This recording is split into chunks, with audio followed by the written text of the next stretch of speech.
ಎಲ್ರಿಗೂ ನಮಸ್ಕಾರ. ಹೇಗಿದ್ದೀರಾ? ಎಲ್ಲರೂ ಚೆನ್ನಾಗಿದ್ದೀರಾ ಅಂತ ಅನ್ಕೋತೀನಿ. ಎಲ್ಲ ನನ್ನ ಪ್ರೀತಿಯ ಶ್ರೀ ಗುರು ರಾಘವೇಂದ್ರ ಸ್ವಾಮಿಗಳ ಭಕ್ತಾದಿಗಳ ಕುಟುಂಬಕ್ಕೆ ನಿಮ್ಮ ಪ್ರೀತಿಯ ಮಹಿ ಮೋಟಿವೇಶನ್ ಯೂಟ್ಯೂಬ್ ಚಾನಲ್ಗೆ ಸ್ವಾಗತ. ಸ್ನೇಹಿತರೆ, ಈ ಒಂದು ವಿಡಿಯೋದಲ್ಲಿ ತಿಳ್ಕೊಳ್ಳೋಣ ವೈಕುಂಠ ಏಕಾದಶಿ ಬಗ್ಗೆ. ಇದೇ ತಿಂಗಳು 30ನೇ ತಾರೀಕು ಇರುವಂಥದ್ದು. ಇದು ತುಂಬಾನೇ ವಿಶೇಷವಾದಂಥ ಏಕಾದಶಿ ಅಂತ ಕೂಡ ಹೇಳ್ಬೋದು.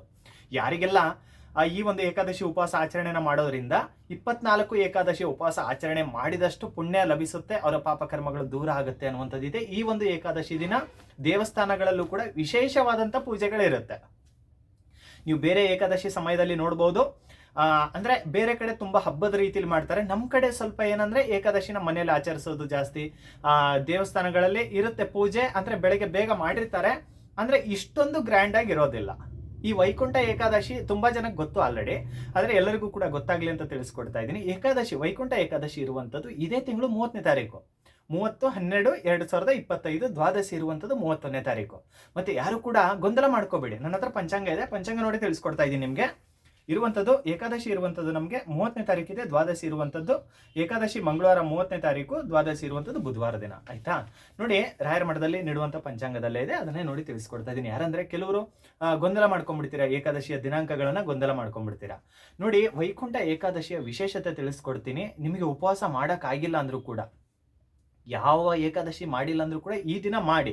ಒಂದು ವೇಳೆ ಇದನ್ನೂ ಆಗ್ತಾ ಇಲ್ಲ, ಬಿಸಿಲಲ್ಲಿ ಕೆಲಸ ಮಾಡೋರು ಇದ್ದೀವಿ, ಅಥವಾ ಅಕ್ಕ ತಂಗಿರಿಗೆ ಆ ಸಮಯದಲ್ಲಿ ಮಾಡೋಂಗಿಲ್ಲ, ಅಥವಾ ಇನ್ನೊಬ್ರು ಕೆಲವರು ಪ್ರೆಗ್ನೆನ್ಸಿ ಇರ್ತೀರಾ, ಕೆಲವರು ಅಣ್ಣ ತಮ್ಮಂದಿರು ಬಿಸಿಲಲ್ಲಿ ಕೆಲಸ ಮಾಡೋರು ಇರ್ತೀರಾ, ನಮಗೆ ಸ್ಟ್ಯಾಂಡಿಂಗ್ ವರ್ಕ್ ಇದೆ, ಆಗಲ್ಲ ಉಪವಾಸ ಅಂದ್ರೆ ಏನ್ ಮಾಡ್ಬೋದು ಅಂತ ಕೇಳಿದ್ರೆ ಖಂಡಿತ ತಿಳಿಸ್ಕೊಡ್ತೀನಿ.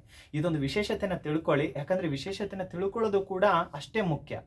ಏನಂದ್ರೆ ಈ ದೇವರ ಪ್ರವಚನಗಳನ್ನ ಯಾರಾದ್ರೂ ಹೇಳ್ತಾ ಇರ್ತಾರೆ ನೋಡಿ, ದೇವಸ್ಥಾನಗಳಲ್ಲಿ ಪ್ರವಚನಗಳು ನಡೀತಾ ಇರುತ್ತೆ, ಅಲ್ಲಿ ನಾವು ಹೋಗಿ ಕೇಳೋದ್ರಿಂದ ಸಿಗುವಂತ ನೆಮ್ಮದಿನೇ ಬೇರೆ. ಅದೇ ರೀತಿ ಈ ವೈಕುಂಠ ಏಕಾದಶಿ ದಿನ ಆ ಒಂದು ವಿಷ್ಣು ದೇವರ ದರ್ಶನ ಆಗಿರ್ಬೋದು, ನರಸಿಂಹಸ್ವಾಮಿ ದೇವಸ್ಥಾನದಲ್ಲಿ ಆಗಿರ್ಬೋದು, ವೆಂಕಟೇಶ್ವರ ಸ್ವಾಮಿ ಶ್ರೀನಿವಾಸರ ದೇವಸ್ಥಾನದಲ್ಲಿ ಆಗಿರ್ಬೋದು, ಶ್ರೀ ಹರಿ ದರ್ಶನದಿಂದ ಆ ದಿನ ಆಗುವಂತ ಒಂದು ಅನುಭವಗಳೇ ಬೇರೆ. ಆ ದಿನ ಅಷ್ಟು ವಿಶೇಷವಾಗಿರುತ್ತೆ ಎಲ್ಲಾ ದೇವಸ್ಥಾನಗಳಲ್ಲಿ.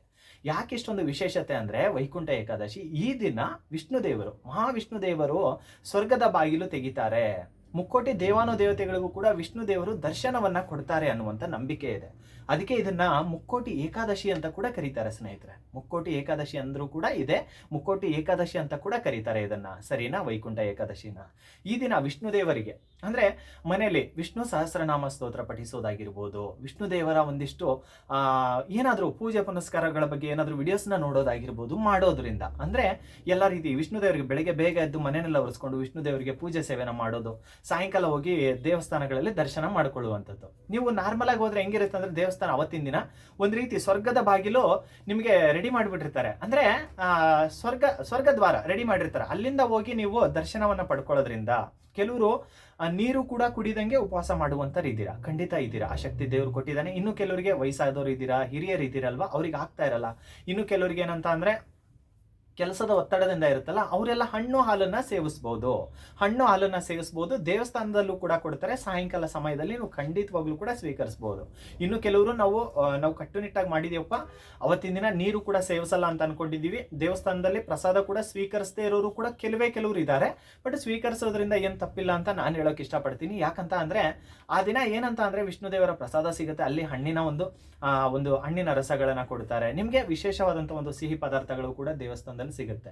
ನಾನು ಹೇಳುವಂಥದ್ದು ಏನಂದ್ರೆ, ಯಾರಿಗೆಲ್ಲ ಕಟ್ಟುನಿಟ್ಟಾಗಿ ಉಪವಾಸ ಮಾಡೋಕ್ಕಾಗುತ್ತಲ್ಲ ನೀವು ಮಾಡಿ. ಯಾರಿಗೆಲ್ಲ ಆಗಲ್ಲ ಅಂತಿರುತ್ತೆ ನೋಡಿ, ನಮ್ಗೆ ಆಗ್ತಾ ಇಲ್ಲ, ಅಥವಾ ಅಕ್ಕ ತಂಗಿರಿಗೆ ಕೆಲವರಿಗೆ ಇರುತ್ತೆ, ಆ ಸಮಯದಲ್ಲಿ ಏನಾದರೂ ಡೇಟ್ ಪ್ರಾಬ್ಲಮ್ ಬಂದ್ರೆ, ಅಥವಾ ಕೆಲವರು ಪ್ರೆಗ್ನೆನ್ಸಿ ಇರ್ತೀರಾ, ಇನ್ನು ಕೆಲವರು ಸ್ಟ್ಯಾಂಡಿಂಗ್ ವರ್ಕ್ ಮಾಡ್ತಾ ಇರ್ತೀರಾ, ಅಣ್ಣ ತಮ್ಮಂದಿರು, ನಿಮ್ಗೆ ಆಗ್ತಾ ಇರಲ್ಲ, ಉಪವಾಸ ಮಾಡಕ್ ಹೋಗ್ಬೇಡಿ, ಮನಸ್ಸಲ್ಲೇ ಪೂಜಿಸಿ, ಏನು ತಪ್ಪಿಲ್ಲ. ನಿಷ್ಕಲ್ಮಶ ಮನಸ್ಸು ನಿಮ್ಮಲ್ಲಿದೆ. ಆದ್ರೆ ನಾನು ಹೇಳುವಂಥದ್ದು ಏನಂದ್ರೆ, ಅವತ್ತಿನ ದಿನ ಒಂದೇನೋ ಅನ್ಕೊಳ್ಳಿ, ವಿಷ್ಣು ದೇವರ ಹತ್ರ ಪ್ರಾರ್ಥನೆನ ಮಾಡ್ಕೊಳ್ಳಿ. ಸ್ವಾಮಿ, ಈ ಸಲ ಅಂತೂ ನನ್ಗೆ ಉಪವಾಸ ಮಾಡಕ್ ಆಗ್ತಾ ಇಲ್ಲ, ಆದ್ರೆ ಮುಂದಿನ ಸಲ ಮಾಡುವಂತ ಶಕ್ತಿನ ಕೊಡಿ. ಆದ್ರೆ ನನ್ನ ಜೀವನದಲ್ಲೂ ಕೂಡ ನಿಮ್ಮ ಕರುಣೆನ ತೋರಿ. ತುಂಬಾ ನೊಂದಿದ್ದೀನಿ ಬದುಕಲ್ಲಿ, ತುಂಬಾ ಕಷ್ಟಪಡ್ತಾ ಇದ್ದೀನಿ, ನಾನು ಯಾರಿಗೂ ಅನ್ಯಾಯ ಮಾಡಿಲ್ಲ, ಯಾರಿಗೂ ಅನ್ಯಾಯ ಮಾಡುವಂಥದ್ದು ಇಲ್ಲ ನನಗೆ. ಆದ್ರೂ ಕೂಡ ನನ್ನಿಂದ ಗೊತ್ತಿಲ್ಲದೆ ಏನಾದ್ರು ತಪ್ಪು ನಡೆದಿರುತ್ತೆ, ಎಲ್ಲವನ್ನೂ ಕೂಡ ಮನ್ನಿಸಿ. ನನಗೂ ಕೂಡ ನಿಮ್ಮ ಆಶೀರ್ವಾದ ಬೇಕು, ಗುರುರಾಯರ ಒಂದು ಆಶೀರ್ವಾದ ಬೇಕು ತಂದೆ.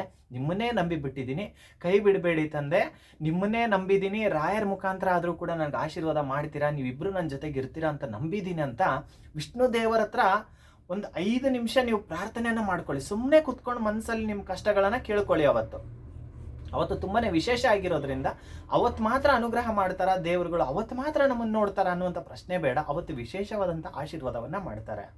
ವೈಕುಂಠ ಏಕಾದಶಿ ದಿನ ಮಹಾವಿಷ್ಣು ದೇವರು ವಿಶೇಷವಾಗಿ ಭಕ್ತರನ್ನ ನೋಡುವಂಥ ದಿನ, ಸ್ವರ್ಗದ ಬಾಗಿಲು ತೆಗೆದಿರುತ್ತೆ, ಮೋಕ್ಷ ಪಡಿತಾರೆ ಅನ್ನುವಂತಹ ನಂಬಿಕೆ ಇದೆ.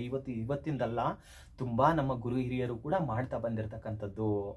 ತುಂಬಾ ಅಪಾರವಾದಂಥ ನಂಬಿಕೆ ಇದೆ. ತುಂಬಾನೇ ವಿಶೇಷವಾದಂಥ ಏಕಾದಶಿ ಇದು. 24 ಏಕಾದಶಿ ಉಪವಾಸ ಮಾಡಿದಷ್ಟು ಪುಣ್ಯ ಲಭಿಸುತ್ತೆ.